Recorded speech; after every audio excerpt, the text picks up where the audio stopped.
qu'on voit de plus en plus sur Internet, surtout sur LinkedIn si vous y traînez un petit peu. C'est devenu à la mode, l'IA remplace les devs. Avec Florine, on pense que c'est une affirmation qui n'est pas vraie pour le moment en tout cas. Aujourd'hui, c'est pas vrai.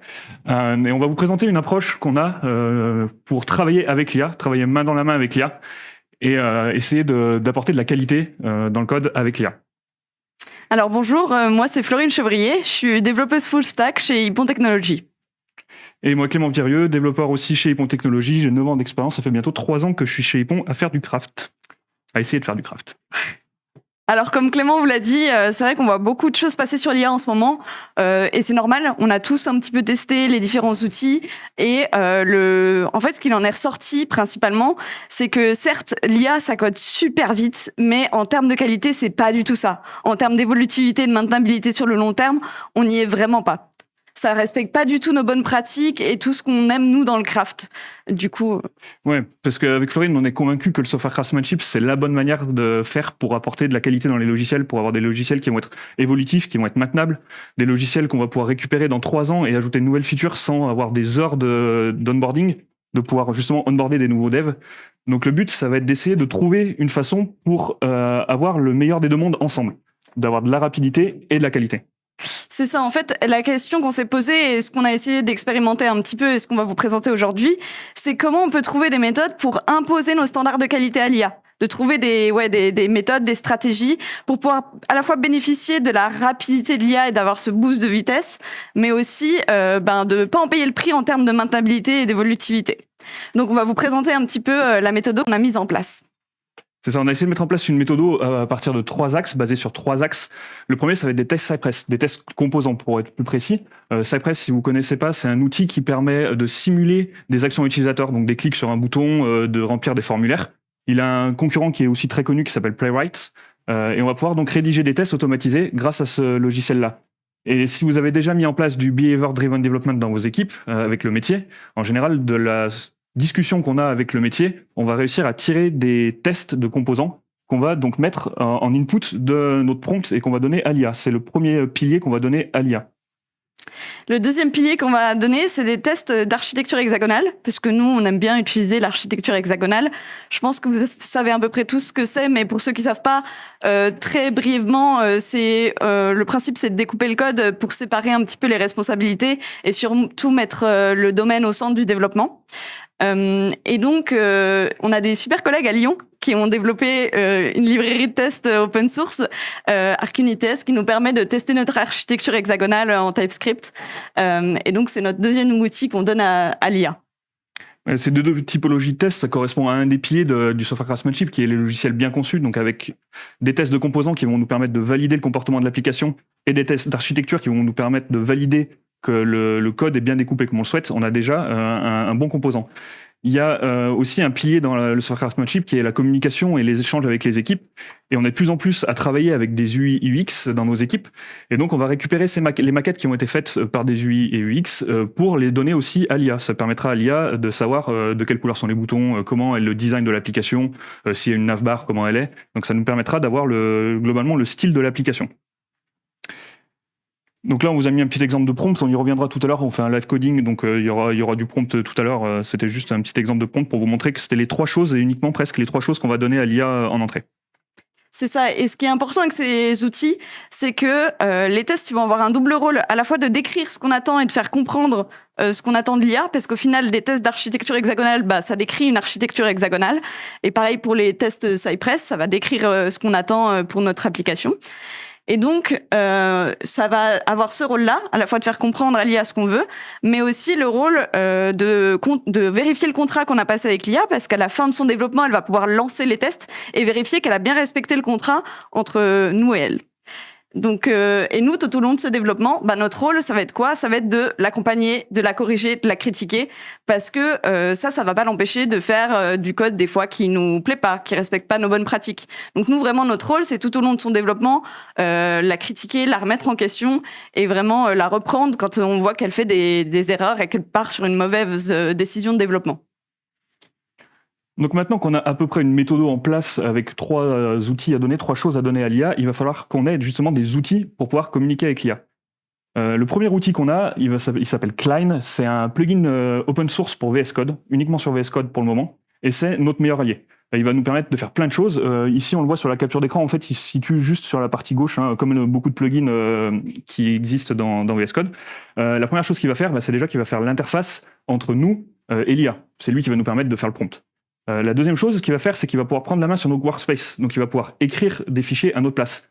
Fini de copier-coller du code depuis l'interface web de ChatGPT. Là, on a quelque chose qui est beaucoup plus rapide. Il va pouvoir aussi prendre la main sur notre terminal, donc il va pouvoir exécuter des commandes. C'est hyper pratique parce qu'il va pouvoir lancer les tests, par exemple. Il va pouvoir lancer l'application. Chose aussi qu'il fait, c'est qu'il peut lancer un navigateur embarqué pour valider que le style et que l'application correspond à ce qu'on lui a demandé. Donc il va pouvoir lancer l'application grâce à la main sur le terminal et derrière valider lui-même que ça correspond à peu près avec ce qu'on veut. Donc ça, c'est vraiment notre allié principal dans toute notre routine de développement. Le deuxième outil qu'on va utiliser, c'est OpenRouter. OpenRouter, c'est une interface qui permet de centraliser en fait l'accès à différents LLM. Et du coup, ça nous permet de pouvoir switcher d'IA, d'avoir une seule clé API avec tous les crédits du coup qu'on va payer à un seul endroit. Et en fait, ça nous permet de pouvoir toujours être à l'état de l'art, parce que je pense que vous en êtes bien rendu compte, des nouveaux modèles, il y en a qui sortent presque tous les jours. Et donc, pour être à l'état de l'art, faut être capable de pouvoir changer d'outil. Et aussi, ça vous permet, si vous souhaitez contrôler vos coûts, vous avez une petite tâche pas très compliquée qui demande pas d'avoir le meilleur modèle du moment, vous pouvez switcher sur un modèle gratuit et comme ça vous pouvez vraiment contrôler vos coûts, donc c'est un super outil. Et nous particulièrement en fait quand on a développé pour les petits exemples et les petits POC front-end sur lesquels on a travaillé en expérimentant, on a surtout utilisé Claude Sonnet 3.7 parce que c'était celui au moment du développement qui nous paraissait le plus pertinent. Bon, maintenant il y a des nouveaux modèles apparemment encore meilleurs qui sont sortis. Comme je vous ai dit, ça bouge très vite. Mais nous, ce qu'on va vous présenter, c'est codé avec Claude Sonnet 3.7. Oui, il est encore hyper pertinent dans sa proposition de code et c'est vraiment un des LLM qui est le plus efficace pour faire du code. Maintenant qu'on a des outils et des méthodes, on va vous montrer un petit peu ce que ça donne. Allez. Alors, du coup, on voulait vous faire une petite démonstration sur une appli toute simple qu'on a créée juste pour cette occasion-là, d'une appli bancaire, juste avec des soldes, enfin du coup des comptes et pouvoir faire des virements. Donc on l'a codé déjà de base avec les outils qu'on vous a présentés. Ouais, là, pour arriver à un résultat comme ça avec l'IA, c'est quand même hyper rapide. Hein. C'est moins de 2 heures de dev et moins de 1,50$ de dépenses en coût de l'IA. Et donc, ce qui nous est demandé par le métier, c'est d'ajouter une nouvelle fonctionnalité à cette mini-application. Donc, on nous a donné des maquettes et la nouvelle fonctionnalité qu'on doit faire, c'est d'ajouter ce bouton nouveau virement ici et d'ajouter la page qui va permettre de faire un nouveau virement. Pour les besoins de la démo, le virement, il est vraiment basique, il a un label et un montant. On ne s'est pas embêté à demander des RIB, des IBAN, à valider des choses. C'est vraiment juste pour vous montrer comment on va créer ça très rapidement avec de l'IA. Hop. Alors du coup là on est dans VS Code et on va la première étape ça va être d'ajouter le test de ce qu'on veut ajouter. Donc ici on veut ajouter un bouton, on va juste faire un test Cypress. Bon là on triche un peu, on les avait préparés à l'avance, mais du coup on a juste un test qui vérifie que quand on clique sur le bouton nouveau transfert, on est bien redirigé vers une nouvelle page. Et là à partir de là on va pouvoir commencer à écrire notre prompt. C'est ça. Et là, ce qui est important, c'est que les tests Cypress qu'on écrit, c'est pas des tests Cypress qu'on écrit pour travailler avec l'IA. C'est des tests Cypress qu'on aurait écrits et que là, on se trouve de les donner à l'IA. Mais on aurait écrit probablement le même test Cypress si on n'avait pas travaillé avec l'IA. Parce qu'on crée un nouveau bouton, on veut s'assurer que pendant toute la durée de notre projet, le clic sur ce bouton-là va tout le temps rediriger dessus, qu'on n'ait pas de régression. Donc ce test-là, on l'aurait codé de toute façon, même sans l'IA. Donc une fois qu'on a ajouté notre test, on va pouvoir écrire notre prompt. Souvent c'est très basique, mais comme on vous l'a dit, Clément il va référencer le fichier de test et il va lui dire j'ai ajouté un test ici, je veux que tu m'écrives le code pour que ça fasse passer ce test. Et aussi il va référencer les tests d'architecture hexagonale et donner une photo de la maquette. Et donc ensuite il va pouvoir commencer à réfléchir, parce que ce qu'il faut savoir avec Line, c'est qu'il y a 2 modes. Il y a un mode plan et un mode act. Le mode plan, ça va être un peu le mode de réflexion. Vous allez lui donner toutes vos informations un petit peu, il va scanner votre projet, il va comprendre ce que vous lui demandez, et à partir de là vous allez pouvoir interagir avec jusqu'à ce qu'il obtienne en fait un plan de développement qui vous convienne. Et à partir du moment où vous êtes d'accord avec ce qu'il va vous proposer, là, vous allez pouvoir basculer en mode act et il va commencer à développer un petit peu plus. Donc voilà, là, on lui donne une petite photo de la maquette, après lui avoir donné les 2 tests. On vous a pas montré, mais en fait, le test d'architecture hexagonale, on a un fichier spec.ts qui va nous décrire l'intégralité de notre archi hexagonale et qui va tester qu'il n'y a pas de dépendances qui sont au mauvais endroit et qu'on appelle, par exemple, le domaine d'un body de contexte dans un autre body de contexte, que l'archi hexagonale est bien respecté. Donc ce test-là va nous permettre de faire le prompt.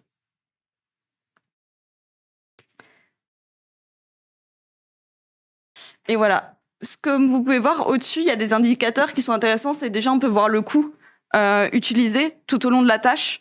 Il va vous préciser le coût par interaction et le coût total de la tâche en cours. Du coup, ça vous permet aussi de voir ce que vous dépensez suivant ce que vous faites. Et du coup, c'est assez intéressant. Et du coup, là, on voit, il commence à réfléchir au problème. Et du coup, il va petit à petit essayer de comprendre un petit peu ce qui se passe. Normalement, en mode plan, ce qu'il fait surtout, c'est scanner votre projet, essayer de lire vos fichiers pour voir où est-ce que vous en êtes dans votre développement. Parce qu'en fait, il n'a pas d'informations au départ sur où vous en êtes dans le projet, ce que vous avez fait ou ce que vous n'avez pas fait. Ouais, donc là, il est... Bon, on va l'arrêter. Donc là, il nous a donné globalement l'architecture qu'il voulait mettre en place. Donc il va nous créer des nouveaux fichiers pour notre page nouveau transfert. Il va créer la route. Il va faire tout ce qu'on globalement on lui a demandé de faire. Donc on va passer en mode act. Et en mode act, il va se lancer. Et il va commencer à écrire des fichiers. On a fait un petit trick de prompt engineering à force d'avoir eu l'habitude d'utiliser l'IA, mais pour ce cas précis de la redirection, on est obligé de lui préciser qu'on veut une page vide. Sinon, le petit malin, il va comprendre qu'en fait, ce qu'on va faire plus tard, c'est créer un formulaire pour créer un nouveau transfert. Et donc, nous, on veut pas qu'il écrive du code sans qu'il y ait un test, sans que ça vienne d'un test. Donc, on lui précise juste, quand on fait ça, on veut une redirection vers une page vide. Ouais, parce qu'il a tendance à ajouter beaucoup trop d'infos. Et là, il aurait vu que dans notre projet, on a un fichier qui s'appelle transaction, un objet du domaine qui s'appelle transaction, avec un ID, une date et tout ça. Donc, il nous aurait tout mis dans le formulaire. Il nous aurait mis la date, il nous aurait mis tout ce qu'on voulait dans le formulaire. Alors que non, parce que l'ID va être généré par le backend quand on va créer la transaction. La date, elle va être aussi gérée par le backend. Donc, tout ça, c'est des choses qu'on veut spécifiquement faire plus tard. Donc voilà, là, il va commencer à écrire. Donc voilà, on commence à avoir les premiers fichiers qui arrivent. Il nous a créé les dossiers qui vont bien parce qu'il voulait des nouveaux dossiers. Donc là, il nous fait bien notre nouvelle page avec juste un titre, avec le titre nouveau virement. Et donc petit à petit, hop, on va avoir des fichiers qui s'écrivent. Là, du coup, pour les besoins de la démo et d'aller vite, on le remet pas trop en question. Mais quand je vous disais qu'on l'accompagne tout au long du développement, normalement, c'est à cette étape-là, quand vous voyez commencer à écrire du code et qu'il y a une pratique qui vous paraît mauvaise ou quelque chose que vous voulez pas, directement, vous pouvez reprendre le contrôle, le critiquer ou même corriger, prendre la main. Des fois, il faut aussi savoir reprendre la main. L'IA, des fois, elle est pas très rapide ou pas très efficace. Ça arrive aussi. Et donc, faut pas s'entêter. Mais voilà, du coup, là, on la laisse faire. Il y a rien de bien compliqué. Ok. Donc là, il va lancer les tests. Probablement, les tests vont échouer parce que, de ce que j'ai vu, il nous a pas rajouté le bouton sur la page. Il nous a créé la nouvelle page, il nous a mis la route qui va bien, mais il me semble pas avoir vu le bouton dans l'HTML de la première page. Donc il y a des chances que, voilà, nos tests Sapress ne passent pas. Et les tests unitaires, eux, devraient passer. Voilà, les tests unitaires d'archi hexagonale, eux, fonctionnent, mais les tests après ne sont pas passés. Si tout se passe bien, il devrait... Ok, il fait des trucs un peu bizarres, mais c'est pas grave. Rejects. Globalement, les tests après ne sont pas passés. Normalement, il aurait dû s'apercevoir que les tests n'étaient pas passés. C'est ça. D'habitude, en fait, comme il a le contrôle sur notre terminal, il a aussi accès au log d'erreur. Donc, normalement, là, si tout s'était bien passé, vous auriez une super démo où il y a l'erreur et ce serait corrigé tout seul, mais bon. Évidemment, c'est l'effet démo. Je lui ai dit que les tests n'étaient pas passés. Normalement, il devrait se rendre compte qu'il n'y a pas le bouton. Et il devrait nous le rajouter. Voilà. Soudainement, il arrive et on a le bouton. Donc il s'en est quand même aperçu. Il s'en aperçoit de deux manières différentes, soit en lisant les logs, parce que comme il a la main sur le terminal, il est capable de lire les logs d'exécution. Donc normalement, là, il a été très rapide entre les tests Cypress et les tests unitaires. Il n'a pas attendu que les tests Cypress aient terminé. Donc s'il avait attendu que les tests Cypress soient terminés, il aurait pu lire qu'il y a eu l'erreur. Mais là, il a été un peu trop rapide. Et donc c'est la première façon. Et la deuxième façon, c'est de reprendre le prompt initial qu'on lui a donné. Il a vu que dans le prompt initial, il y avait une capture d'écran. Il s'est dit, bah tiens, je regarde la capture d'écran. Ah oui, j'ai oublié le bouton. Donc là, on devrait avoir la page qui fonctionne. Il devrait... Voilà, il nous manque le TypeScript pour que quand on clique sur le bouton, on ait bien la redirection qui marche. Et maintenant, il rajoute... Ah oui, non, il rajoute l'action du clic sur le bouton. Et il a tout ce qu'il faut. Normalement, maintenant, il devrait relancer les tests, je pense, parce qu'il a terminé. Voilà. Donc il relance les tests Cypress. Et normalement, s'il a tout bien corrigé, tout devrait passer. Voilà, cette fois, ça fonctionne. Et là, cette fois, il a bien attendu que les tests Cypress terminent avant de lancer les tests archi-hexagonales, ce qu'il n'a pas fait tout à l'heure. Donc comme ça, là, il a pu lire les logs et être sûr que ça marche. Les tests archi-hexagonales sont aussi passés, donc ça fonctionne. On a notre première passe qui a marché. Donc là, il va lancer un npm run dev pour valider que le dev fonctionne. Ce qui est assez intéressant, c'est que là, j'ai déjà un npm run dev qui marche, donc j'ai le port 5173 déjà en utilisation, donc il le lance sur le 5174. Et comme il est capable de lire le terminal, bah, il va s'en rendre compte, et dans le navigateur qu'il va lancer, il va bien se lancer sur le 5174 et pas sur le 5173, donc il arrive bien à faire le mapping quand ça marche pas comme ça. Il est un peu long à se lancer. S'il veut pas... Ah, voilà. Il lance le navigateur. Alors, en ce moment, il y a un bug sur Klein. Ils l'ont mis à jour hier. On va voir si la mise à jour corrige le bug, parce que maintenant, globalement, quand il faisait des actions, on les voyait pas et il y en avait plein de messages d'erreur. Donc, on va voir. Donc là, on voit qu'il essaye de cliquer sur le bouton. Il est un peu long pour le faire. Ça prend du temps, ce navigateur embarqué. C'est pas hyper efficace, mais voilà. On a notre direction qui marche. Il est content. Il va fermer le navigateur et normalement, il devrait nous rendre la main en nous disant qu'il a fait tout ce qu'on lui a demandé. Donc, il nous fait un petit résumé de l'action qu'il vient de faire. Hop, on peut aller voir vite fait l'application pour s'assurer, mais bon, il l'a fait lui-même, donc ça devrait marcher sans problème. Donc on a bien notre bouton nouveau virement qui est apparu. Si je clique dessus, j'ai bien ma nouvelle page. Maintenant, on va passer à créer la page de nouveau transfert. Donc c'était le petit formulaire tout bête qu'on vous a montré au début. Donc même principe, on va lui écrire un petit prompt avec nos tests Cypress qu'on a préparés en amont, nos tests archi-hexa, et une photo de la maquette du coup de la page de formulaire, et rebelote, du coup on va pouvoir passer en mode plan et voir un petit peu tout ça. Donc de nouveau un nouveau test Cypress, on a encore triché et je l'ai à côté pour gagner du temps. Ce test Cypress là, il est un petit peu plus compliqué. Il commence à peu près à la ligne 20 où on lui dit va sur la page nouveau transfert. Derrière ligne 22 et 23, on va remplir notre formulaire. Ligne 24, on clique sur notre bouton. Et la ligne 26, on s'assure qu'on a été redirigé sur l'accueil. Le reste du test, ici, Cypress va nous permettre d'intercepter les requêtes qui partent vers le back-end. Donc on va intercepter la requête post vers le back-end pour s'assurer qu'elle contient bien ce qu'on veut. Et nous, ce qu'on veut, c'est que je fais un virement à Florine de 150 €, et je veux que le type, ça soit virement. Ça, c'est un truc qu'on voulait tester, c'est que c'est pas une information qu'on demande à l'utilisateur. C'est quelque chose que le front gère lui-même et qu'il envoie lui-même au back en disant c'est un type de virement que je fais. Donc c'était pour qu'on voit comment il va gérer ce cas-là, parce qu'il n'est pas dans la sélection.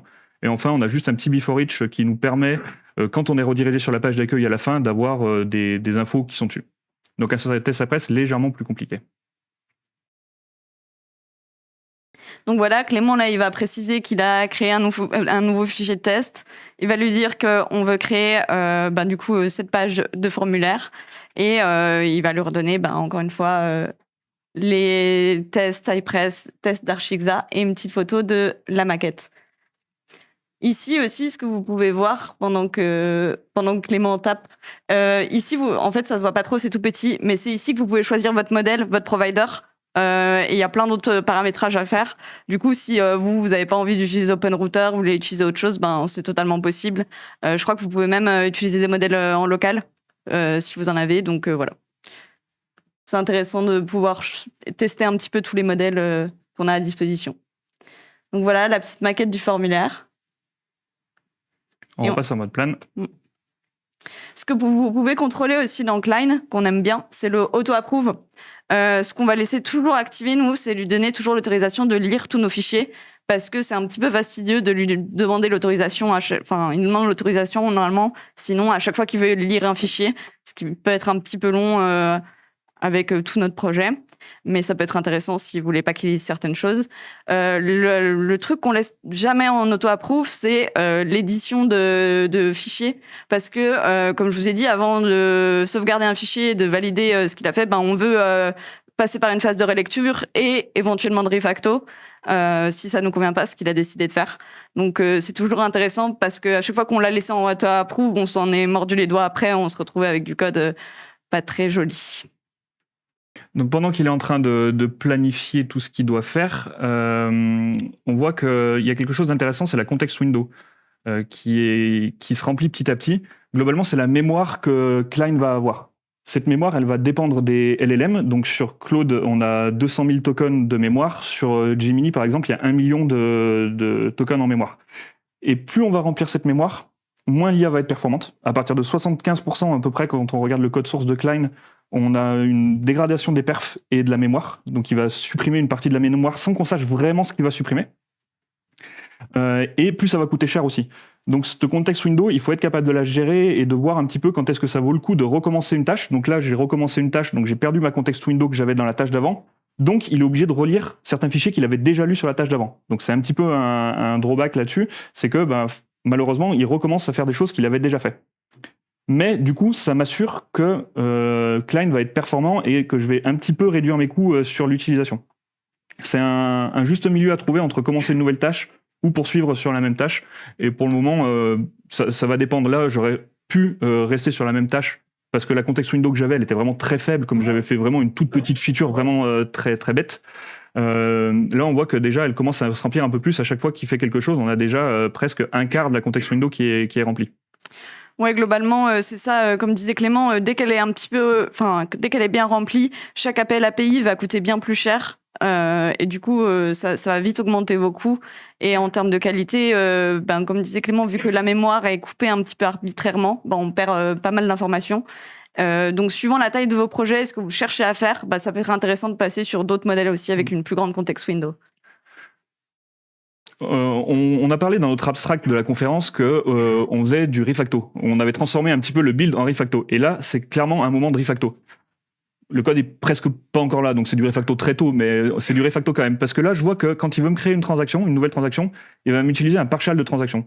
Et ça m'intéresse pas, j'ai pas envie d'utiliser un partial de transaction, j'ai envie d'utiliser un nouvel objet. Donc c'est là que je vais pouvoir tout de suite le critiquer, plutôt que de sauvegarder tout de suite le fichier en lui disant vas-y fais-le et puis on verra plus tard. Ici, je vais pouvoir lui dire directement que je veux pas qu'il utilise de partial. En tout cas, ici.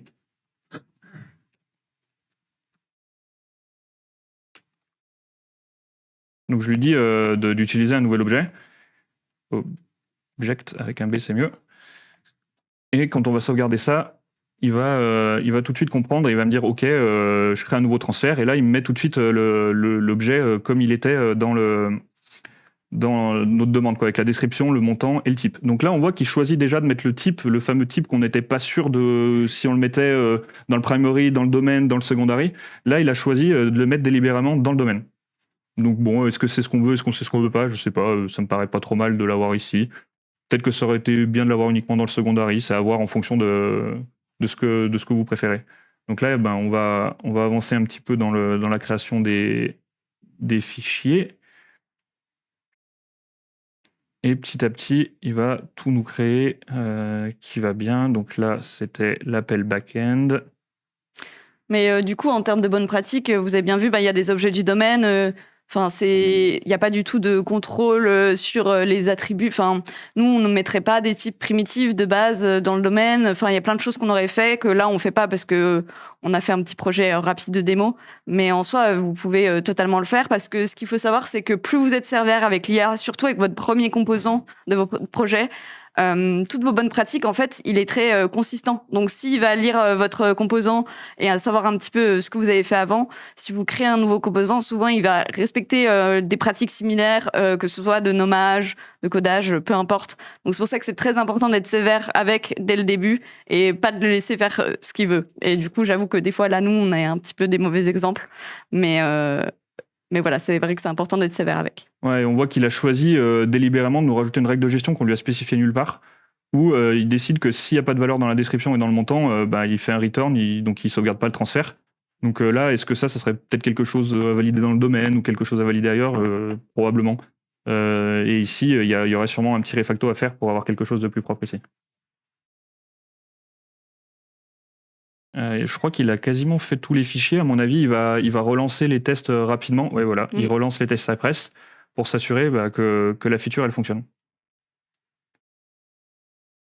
Hop, donc on relance évidemment tous les tests Cypress à chaque fois, comme ça nous assure que l'IA elle n'est pas décidé de casser quelque chose à l'opposé de l'application sans qu'on fasse attention.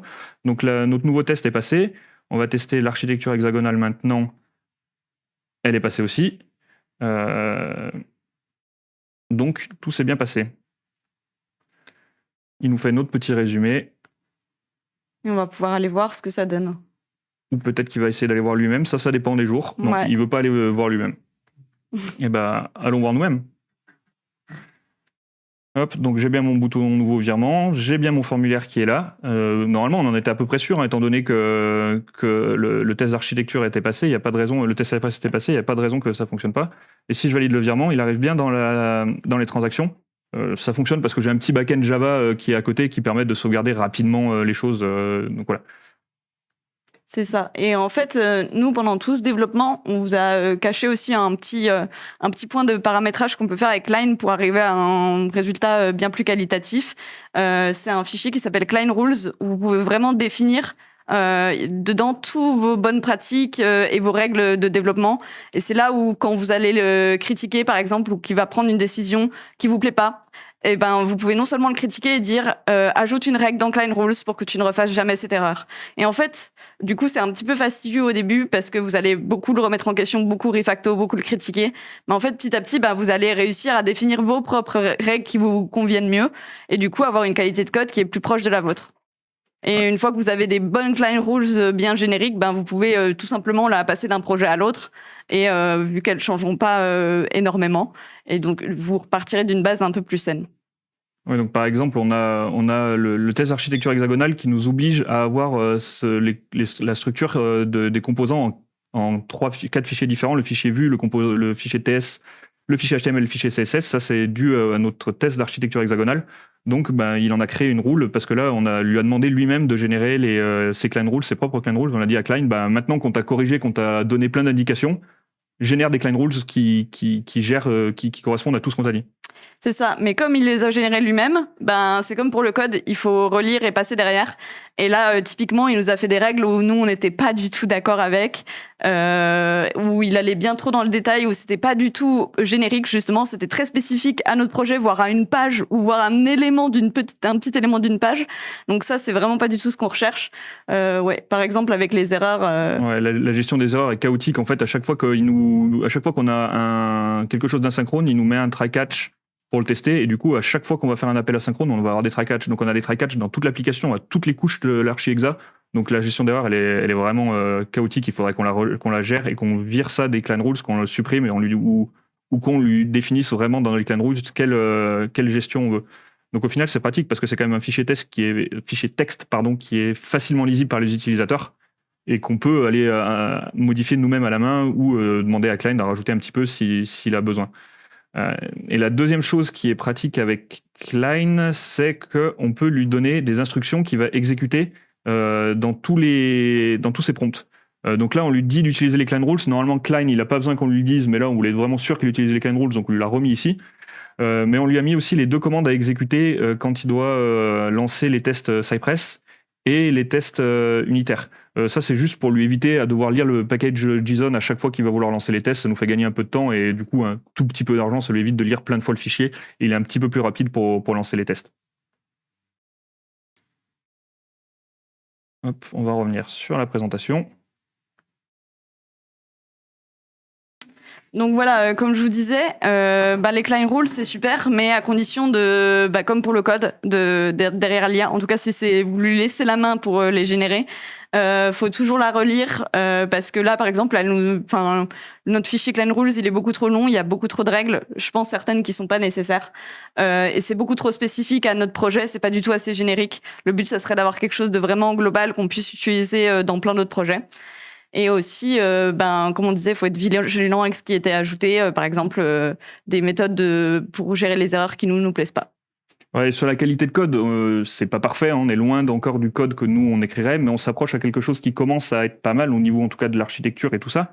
Et donc, il y aurait plein de choses à faire, il y aurait plein de choses à modifier, et on pourrait le faire modifier par l'IA ou le modifier nous-mêmes suivant les modifs à faire. Mais par exemple, comme on affiche des montants et des dates, c'est des choses qu'on caste directement dans le HTML. C'est peut-être pas super propre, et on pourrait avoir un objet dans le primary, pour parler un peu de tech sur l'archi-hexa, qui lui, quand il se construit, formate la date comme il doit l'afficher. Donc, ce serait peut-être des choses à rajouter. On pourrait rajouter des règles métiers dans le domaine, parce que pour le moment, on a un domaine qui ne sert absolument à rien, c'est juste un objet qui sert juste à faire passe-plat. Donc on pourrait avoir déjà au moins des règles de gestion, valider que les montants ne peuvent pas être négatifs, ça serait peut-être pas mal, parce que là pour le moment je peux faire des nouveaux transferts négatifs, je sais pas trop ce qui se passe sur mon compte en banque si je t'envoie moins 300 euros. C'est du vol. Et il y aurait pas mal de refacto à faire, notamment sur les try-catch, mais le refacto il ne nous pose pas de problème à faire, parce que Cypress, avec les tests qu'on a, on a un filet de sécurité qui fait que tant que nos tests fonctionnent, on est sûr que le comportement de notre application il est valide. Donc on va pouvoir aller faire du refacto en étant à peu près serein que rien ne va être cassé tant que nos tests Cypress fonctionnent. Donc pour faire un petit bilan rapide, à gauche on voit la capture d'écran qui a été faite de la maquette, et à droite la capture d'écran du résultat.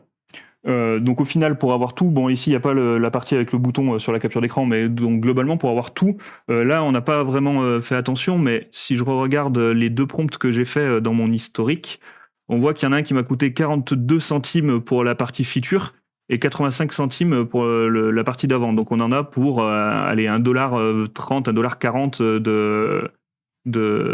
de coûts liés à l'IA.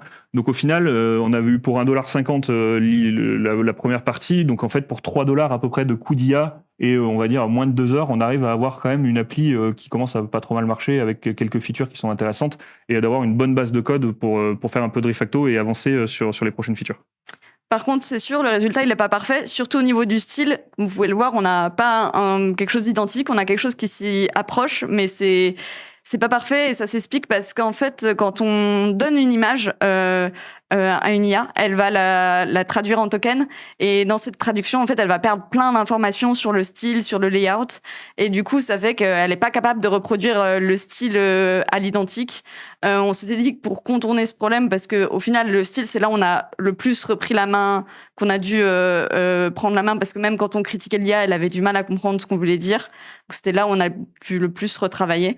On s'est dit que ça pouvait être intéressant d'essayer d'intégrer une pattern library directement, et de lui faire utiliser plutôt des composants qu'on aurait fait en amont, plutôt que de lui laisser la main sur ce qui était le style.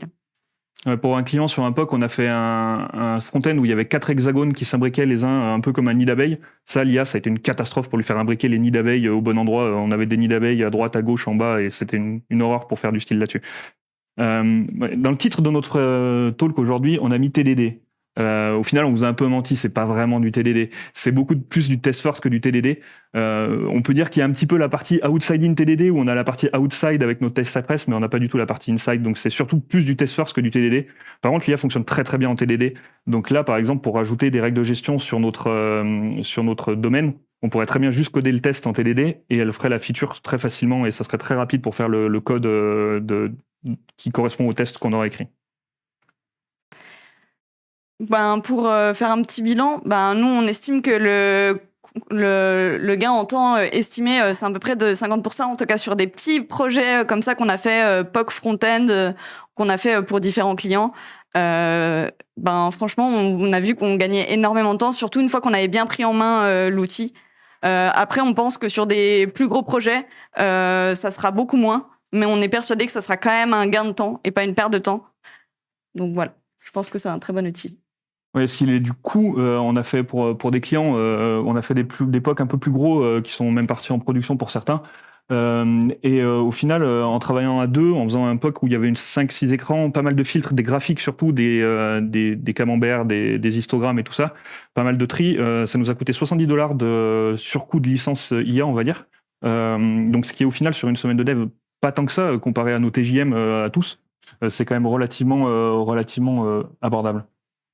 Sachant qu'il y a des alternatives aussi maintenant gratuites qui commencent à devenir aussi très performantes. Il y a une question qu'on s'est posée aussi, c'est la question écologique, parce que c'est dur d'estimer en consommation énergétique ce que ça représente qu'on fait. Et on voit que l'IA, ça devient de plus en plus présent dans la vie de tous les jours, dans le dev.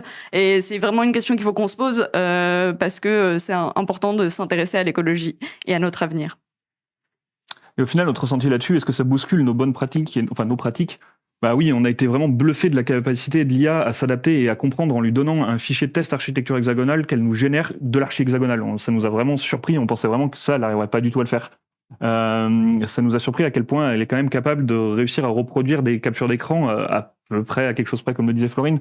On arrive quand même à des choses vraiment intéressantes et ça nous permet vraiment d'accélérer très rapidement. Et on trouve que pour embarquer des clients sur une nouveauté, sur un nouveau POC, où on peut aller les voir en apportant tout de suite de la valeur et en une journée, on est capable d'avoir une maquette qui est fonctionnelle et d'aller voir le métier en leur disant, voilà en fait à quoi pourrait ressembler l'application et ça permet vraiment de communiquer plus facilement avec les autres parties prenantes des projets. Après, Florine, on a un petit peu parlé de la montée en compétences. On est plus performant en montée en compétences, donc il y a un coût quand même de monter en compétences. Ce coût-là, il n'est pas beaucoup différent d'un coût si vous apprenez une nouvelle techno ou un nouveau langage ou quelque chose comme ça, mais il faut savoir quand même qu'il y a un coût à avoir et nous, on s'en rend compte que maintenant, ça va faire peut-être 2 mois qu'on bosse un petit peu avec ça et on est bien meilleur et on est bien plus rapide là-dessus et on arrive mieux à cadrer l'IA depuis plus le temps avance. Un petit mot sur la qualité du code, on est encore perfectible, ça c'est sûr, on l'a commenté sur plusieurs choses et il y a encore plein de choses à faire, mais il y a plusieurs moyens d'y arriver. Florine en a parlé avec les Klein Rules, on est capable de mieux cadrer l'IA.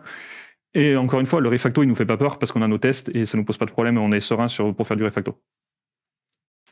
Si vous souhaitez aller un petit peu plus loin, j'ai pas trop le temps de vous parler de tous ces outils, mais on a un merveilleux collègue lyonnais, encore une fois, Louis Lenoir, qu'on remercie chaleureusement, qui a écrit un super livre blanc qui n'est pas encore sorti. Du coup, si vous voulez flasher ce QR code, on vous enverra le livre blanc dès qu'il sera sorti. Mais il rentre bien plus dans le détail de tout ce qu'on a parlé là. Et il parle de plein d'autres outils très intéressants, donc je vous le recommande chaleureusement. Vous êtes redirigé normalement si le QR code, je ne l'ai pas raté, sur un formulaire Google. On ne garde pas vos contacts pour quoi que ce soit, à part vous envoyer un mail avec le PDF du livre blanc quand il sera disponible. Ne vous inquiétez pas, on ne fera rien de vos données. Promis, on ne les envoie pas au RH. Même si on va sûrement nous le demander. On vous protégera. Est-ce que certains veulent le QR code encore ou ça va? C'est bon? Vous inquiétez pas, il y a encore plein de QR codes après. Gardez vos téléphones. Non, merci beaucoup de nous avoir écoutés aujourd'hui. Il y avait beaucoup de monde, ça fait très plaisir. Si vous voulez récupérer les slides, il y a pas grand-chose sur les slides, mais si vous voulez quand même voir nos slides, n'hésitez pas. Elles sont téléchargeables via le QR code de gauche. Et si vous nous laissez un petit feedback, on n'a pas fait les choses bien sur le feedback. Vous arrivez sur le open feedback de l'intégralité de la conf. Donc après, il faut que vous scrolliez jusqu'à notre conf. Désolé, on n'a pas mis le lien direct vers notre conf. Et ben voilà, merci beaucoup de nous avoir écoutés.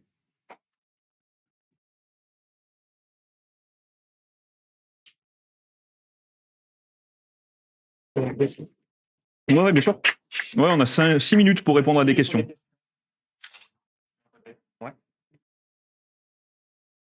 Du coup, c'est très intéressant ce que vous avez présenté. Il y a une chose quand même qui est notable, c'est que finalement, en utilisant de la sorte l'IA, vous passez votre temps finalement à checker, valider ce que l'IA fait, etc. Ouais. Et à pas faire vous-même. Non. Est-ce que, par exemple, au bout de 3 ans à bosser comme ça, il n'y a pas un risque que vous deveniez juste, qu'on devienne tous juste des gars qui maîtrisent très bien la théorie et qui soient plus capables, parce que quand on développe, c'est parce qu'on programme qu'en fait on a le flow, on a ce truc qui fait qu'on va vite dans notre façon de bosser. Est-ce que finalement on perd pas cette sensation du code, de générer soi-même, je sais pas, c'est un peu flou, mais... Je pense que l'IA va profondément changer notre façon de faire du code. Et qu'il y a un des changements qui va être qu'on va écrire beaucoup moins de code et écrire presque que des tests. Parce qu'au final, on le voit que en ayant les tests, l'IA elle est vachement capable de s'adapter et de faire les choses plutôt bien. Donc je pense que oui, ça va vraiment changer nos façons de faire et on va être beaucoup plus des personnes qui vont réfléchir à comment faire le code plutôt que faire le code lui-même. Donc je pense que oui, ça va impacter là-dessus et peut-être que oui, il faudra faire attention sur la partie de perte de connaissances ou quelque chose comme ça. Et on nous a posé la question déjà sur est-ce que l'IA elle va être capable d'utiliser par exemple les dernières features qui viennent de sortir sur un langage. Parce que vu qu'elle s'entraîne sur la masse du code, est-ce que les nouvelles features elle est capable de les utiliser. Donc ça il faut voir aussi, tu vois, si ça fonctionne sur les, par exemple les signals qui viennent de sortir il y a peu de temps je crois en Angular, si ça marche. Ça répond à peu près à ta question. Par là-bas, ouais. Je vais te faire passer. Déjà, merci pour la présentation. Ouais, ma question, c'est un peu le contre-pied de celle-là. C'est plutôt en mode, est-ce que l'IA va, enfin en tout cas, ce que vous proposez va pouvoir former les nouvelles générations de développeurs à la clean architecture, à l'architecture hexagonale, etc. Tout ça. Est-ce que ça pourrait être un support pour, ou en tout cas passer le cap à certaines équipes qui n'ont pas encore comment dire, intégré ces pratiques-là dans leur code? Clairement, je trouve que c'est clair que l'IA, elle peut avoir vraiment un rôle aussi vulgarisateur et d'accompagnement dans l'apprentissage de clean code, etc. Après, je reste convaincue que pour vraiment comprendre un concept, à un moment, il faut mettre les mains dans le cambouis. Du coup, si l'IA, elle fait tout à la place d'un junior, par exemple, qui essaie d'apprendre, je pense que la personne ne va pas vraiment comprendre les concepts derrière. Ouais, je suis assez d'accord. Je pense que c'est risqué de déléguer l'IA de l'apprentissage là-dessus parce que si vous connaissez pas l'archi-hexa, de laisser faire l'IA, ça risque de faire des trucs peut-être un peu bizarres qui correspondent pas à ce que vous voulez. Mais par contre, je suis passé assez vite sur les modes plan parce qu'on n'avait pas trop le temps de regarder quand elle plane. Mais au début, elle commence par lire le fichier d'architecture hexagonale et elle va lister tous les règles et expliquer pourquoi ces règles elles sont et comment elles sont. Donc elle fait quand même un peu de pédagogie là-dessus. Et on peut lui demander d'être plus pédagogique. Donc oui, un petit peu, mais attention quand même. Non. Non, justement, il faut bosser. Je pense que ça marche très bien avec un senior qui regarde ce qu'il fait et qui critique encore plus que là ce qu'on a fait où on a juste globalement cliqué sur le bouton sauvegarder. Où oui, il faut plus critiquer que ce qu'on a fait. Mais c'est surtout que l'IA, elle va vous donner des réponses des fois avec beaucoup d'entrain en mode je suis sûr de moi et elle sera complètement à côté de la plaque. Donc si vous n'êtes pas capable d'avoir le recul et la connaissance pour la critiquer, ça peut mener à des projets assez catastrophiques. Là, on l'a vu quand elle a commencé à divaguer sur les tests après, qu'elle n'avait pas réussi à lire l'erreur, où elle commençait à vouloir faire des greps, des trucs, des PS et tout ça. Partait dans des. Elle commençait à divaguer quoi. Ah, 2. Allez, dernière question. Merci pour la présentation. Je suis resté un peu sur ma faim par rapport au TDD. Je m'attendais à voir quelque chose qui va sortir, mais bon, je reviens là-dessus. Tu as dit c'est plus du test first. Mais la question que je me pose, c'est par rapport au TDD, est-ce que l'IA sera capable vraiment. Sur une archi-hexa, on va se dire c'est deux mondes, c'est archi et domaine. Mais sur du TDD, on va aller plus poussé, on va chercher à sortir une architecture plus structurée en voulant utiliser des patterns. Est-ce que l'IA sera capable réellement de nous sortir vraiment une architecture assez solide derrière? Est-ce que ça ne sera pas trop de prompt à faire avec lui, le coût? Peut-être au début. Ok. Sur la première itération qui va te coûter peut-être un peu cher à la mettre en place pour qu'ils comprennent vraiment ce que tu veux. Mais grâce par exemple aux Klein Rules, tu vas pouvoir après extraire les règles que tu lui as spécifiées dans les Klein Rules. Et sur la deuxième itération, elle sera déjà meilleure.